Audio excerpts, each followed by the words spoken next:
जो है बदलने की जरूरत है? जी बिल्कुल। अभी पीछे जो हिमाचल प्रदेश में आपदा आई है उसको देखते हुए तो बहुत भारी नुकसान हिमाचल प्रदेश के सभी इलाकों में हुआ है। ग्रामीण क्षेत्रों में भी और शहरी क्षेत्रों में भी बहुत भारी नुकसान लाइफ का, प्रॉपर्टी का लोगों के यहाँ पर हुआ है। और इसको देखते हुए हमें कदम उठाने भी हैं और आज हम लोग माननीय मुख्यमंत्री जी के साथ इसके ऊपर डिस्कशन भी है कि किस तरह से हम इसको आगे लेकर चलें और क्या हम ऐसे कदम उठा सकते हैं ताकि ऐसी आपदाएं अगर कभी भगवान ना करे कभी आए, लेकिन अगर हिमाचल प्रदेश में आती है तो उस पर जान और माल का नुकसान ना हो, उसके ऊपर आज हम लोगों ने चर्चा भी रखी है और बहुत जल्दी इसके ऊपर हम लोग काम कर रहे हैं। साथ ही इसके अंदर जो आप जिस तरह से बता रहे हैं कि शहरी, क्योंकि शहरी विकास का विभाग को मैं एज CPS देख रहा हूँ, तो इसके अंदर जो जो हमारे जो भी करने का है उसके ऊपर जैसा मैंने कहा आज चर्चा करके अगर कहीं ज़रूरत पड़ी तो उसके ऊपर कोई कानून अगर होने होंगे तो उसके ऊपर भी हम लोग पूरा फोकस करेंगे। प्लस ऐसी आपदाओं में किसी तरह का भी नुकसान किसी को ना हो उसके ऊपर हम लोग सोल्यूशन। कोई खाका तैयार किया है खासकर ड्रेनेज सिस्टम की? ड्रेनेज एंड ड्रिलिंग जो हो रही है और जियोलॉजिकल डिपार्टमेंट से भी क्या इसको लेके कुछ हुआ? जी, ये सारे के सारे डिपार्टमेंट्स जो हैं वो इन टैंडम चलेंगे।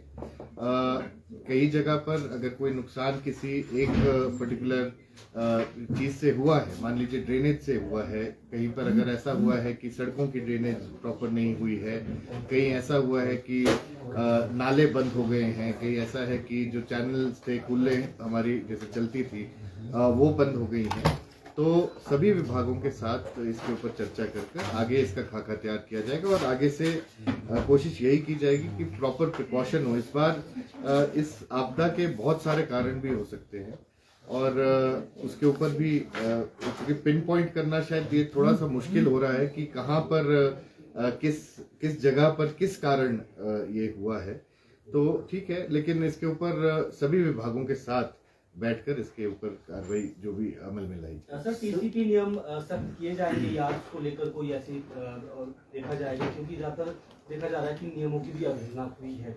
देखिए, जहां पर नियमों की अवहेलना अगर कहीं पर दिखाई देती है, TCP हालांकि is not under urban development, शहरी विकास के अंडर नहीं है, लेकिन जो TCP का जो नॉर्म्स हैं या हमारी सरकार जितने भी नॉर्म्स यहाँ पे एस्टैब्लिश्ड हैं by law, by government acts के अंदर जितने भी एस्टैब्लिश्ड हैं, उनको हम लोग पूरी तरह से उनको पूरा करना चाहते हैं।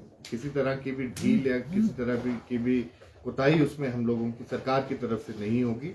और कहीं पर अगर ऐसा लगता है कि कोई ऐसा निर्णय लगता है after discussion with honourable CM या बाकी डिपार्टमेंट्स के साथ, बाकी अधिकारियों के साथ, अगर कहीं ऐसा लगता है, और स्टेक होल्डर्स को भी इसमें इन्वॉल्व करेंगे ताकि सबके लिए विन विन सिचुएशन हो और किसी तरह की भी किसी को दिक्कत भी ना आए और ऐसी आपदाओं से भी बचा जा सके। सर, नेशनल डिजास्टर की लगातार आप मांग कर रहे हैं, CPIM भी अब आपके साथ आ गई है, ऑल पार्टी मीटिंग की वो बात कर रहे हैं, क्या लग रहा है बीजेपी इसको लेकर अभी तक जो है वो सियासत कर रही है, जो राष्ट्रीय आपदा घोषित नहीं हो पा रही है? देखिए, राष्ट्रीय आपदा तो है ही।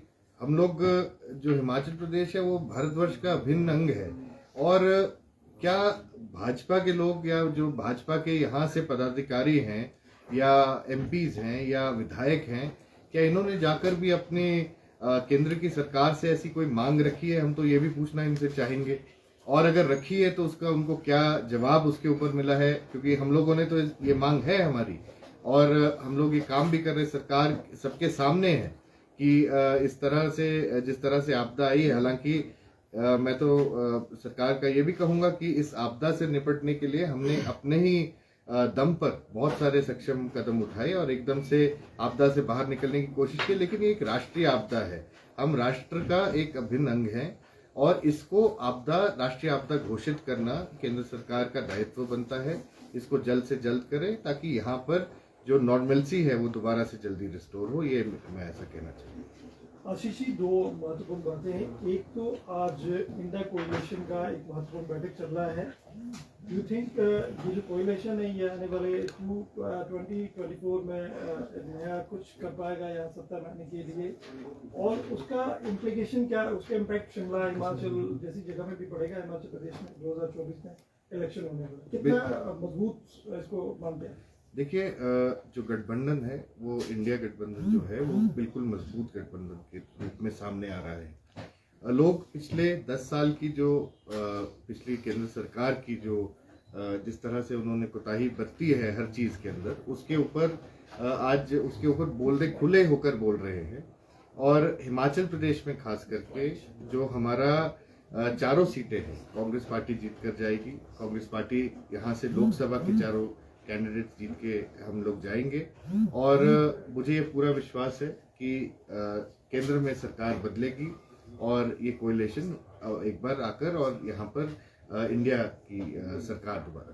कांग्रेस और इनके लोग कह रहे हैं, आपके लोग कह रहे हैं कि अब जो मोदी सरकार है उसका डाउनफॉल शुरू हो गया है। अभी जो सिलेंडर का रेट्स कम हुए हैं वो भी इंडिया का जो प्रेशर है उसका इम्प्लीकेशन है। जी बिल्कुल, देखिए डाउनफॉल तो शुरू हो ही चुका है, और आप अपनी चिकनी चुपड़ी बातों से कई बार लोगों को भिला फुसला सकते हैं, लेकिन हर बार नहीं कर सकते। ये तीसरा इलेक्शन हो जाएगा भाजपा की सरकार, एनडीए की सरकार का, जो कि आपका इस गठबंधन की सरकार का, केंद्र सरकार का जो होने जा रहा है। ये जो तीसरा इलेक्शन है ये बहुत महत्वपूर्ण होगा। और पिछली बार सरकार जो केंद्र की थी उन्होंने बहुत कुछ लुभावने वादे भी किए हैं जनता के साथ, जो कि पूरे नहीं हो पाए हैं।